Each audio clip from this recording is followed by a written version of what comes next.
Hello and welcome to Motion Guru Juniors. So, as promised earlier, we are here with the full fledged English classes.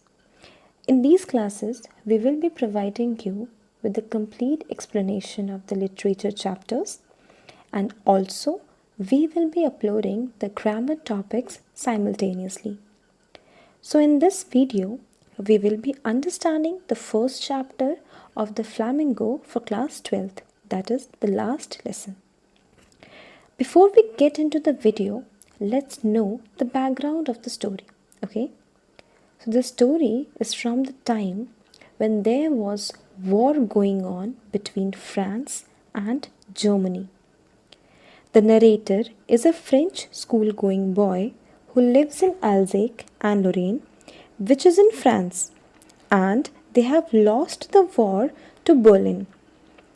And now Berlin had ordered that German language should be taught in each and every school of Alsace and Lorraine instead of French language. Okay. So now let's begin the chapter. Okay.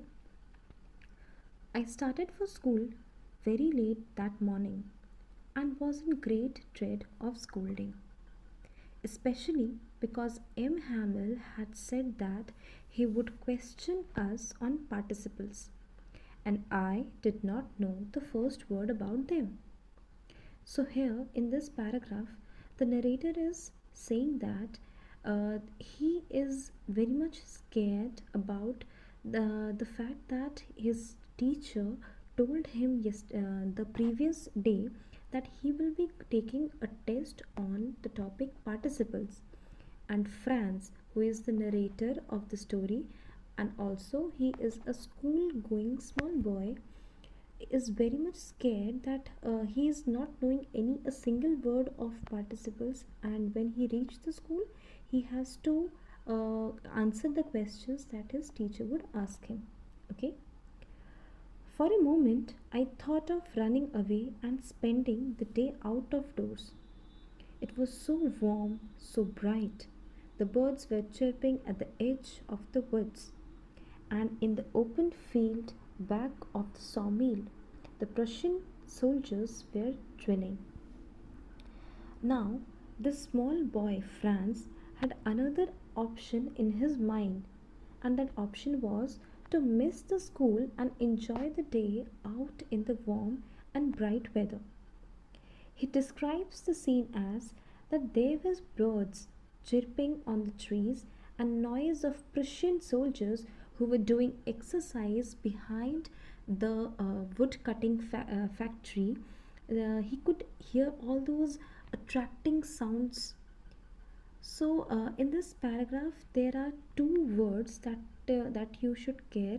That is, first word is sawmill, which means a factory for cutting wood, and the second word is drilling, which means exercising.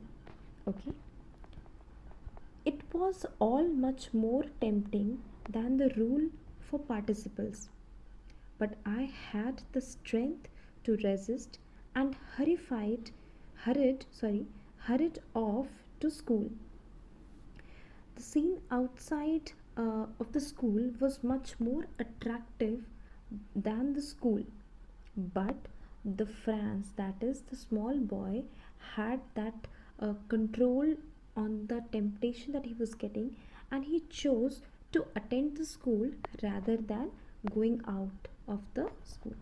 Okay. In this line, the two words that you have to care is first is tempting, which means attracting, and the second is resist, that is to stay away. When I passed the town hall, there was a crowd in front of the bulletin board. For the last 2 years, all our bad news had come from there. The lost battles, the draft, the orders of commanding officer, and I thought to myself without stopping, what can be the matter now? Now, as Franz walked across the town hall, he noticed that a huge crowd has been gathered at the notice board. Now, the war with Prussia and Alsace and Lorraine had begun 2.5 years ago, and since then, all the bad news, whether it regarding the losing the war or about the occupation of Alsace and Lorraine by the enemy Prussia, or anything, any order from the Berlin, etc., anything, any news that has to be communicated to the people of Alsace and Lorraine, all the notice were put up on this notice board itself. Okay. So Franz kept on walking towards the school, and deep in his mind he was thinking that now what happened?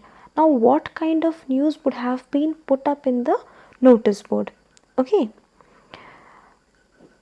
Then as I hurried as fast as I could go, the blacksmith, the watcher, who was there in with his apprentice, reading the bulletin, called after me. Don't go so fast, Bub. You'll get to your school in plenty of time. I thought he was making fun of me, and reached M. Hamel's little garden all out of breath. Now, as he was walking hurriedly towards the school, the blacksmith, who was also reading the news and had come along with his trainee, he called out to Franz from behind, and he said that he shouldn't go in such a hurry, that because he had so much of time left with him to reach the school. Okay. And Franz thought that the blacksmith was making fun of him, as he was already late for the school. So, what happened then? Franz reached the garden while walking so in a very fast pace. He reached the garden outside the school. He was out of breath as he had walked very fast.